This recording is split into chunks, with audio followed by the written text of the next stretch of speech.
సీఎంలంటే ఎట్లుంటారోలా దినాం పబ్లిక్ల మీటింగ్లు సంక్షేమ పథకాల మీద ఆఫీసర్లతోని చర్చలు చేసుకుంటా మస్తు బిజీగా ఉంటారు కదా. కానీ గీడొక సీఎం అయితే ఎవుసం మీద పాయరంతోని గవన్నీ ఇడ్చిపెట్టి పోయి బురదలకి దిగిండు. రైతుల సమస్యలేందో అడిగి తెలుసుకున్నాడు. సొంత పొలంలోనే గొర్రుతోలి కూలీలతోటి కలిసి వరనాటు సుతమేసిండు. ఇంతకీ ఆ సీఎం అవ్వలు ఏందా కథ పురాగార్చుకుందాం పాన్రి. ఉత్తరాఖండ్లో వానలు దంచుకొడుతున్నాయి కదా. ఇప్పుడే ఆడాడ రైతన్నలు పొలం పనులు కూడా షురూ చేసిండ్రు. వరి నాట్లేసే పనుల్లో మస్తు బిజీగా ఉన్నారు.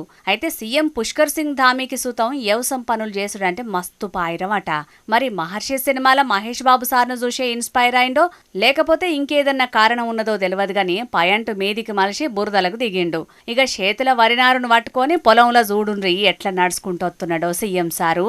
అయ్యో ఏంది సారు మీకు ఈ గోసలు, ఏసీ కార్ల కూసోని పోవాల్సిన మీకెందుకు ఈ బురదలకి తిప్పలు?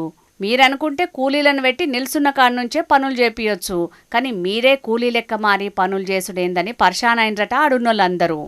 అయితే మన పనులు మనం చేసుకునేటందుకు నామూషేందుకు? ఎంత ఎదిగినా ఒదిగుండాలి. చిన్నప్పటికేంచి రైతు కుటుంబంలో ఉట్టి పెరిగిన నాకు రైతుల ఇలువేందో ఎరికే. సీఎం కంటే మొదగాలు నేనొక రైతు బిడ్డను. నేను గది యాది మరవనని చెప్పి సొంతూళ్ళే వ్యవసాయం పనులు షురూ చేసిండన్నట్టు. ఇక సారు పొలంలో దిగబోతుంటే పక్క పొంటున్నోళ్ళు పాటలు వాడి డప్పు కొట్టుకుంటా మస్తు ఎంకరేజ్ చేసిర్రు. ఇక ముందుగాల ఎడ్లను పట్టి పొలంలో గొర్రుదోలిండు. అటెంకాల కూలోళ్లతోటి కలిసి వరి నాట్లేసిండు గిట్లా.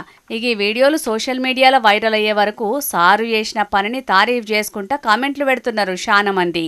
అయితే సార్ లెక్కనే తతిమ రాష్ట్రాలలోన్న సీఎంలు కూడా గిట్ల బురదల దిగి పనులు చేస్తే రైతులు పడే కట్టాలేందో ఏర్కైతాయని అనవట్టేదు. గిది చూసిన చాలా మంది పబ్లిక్.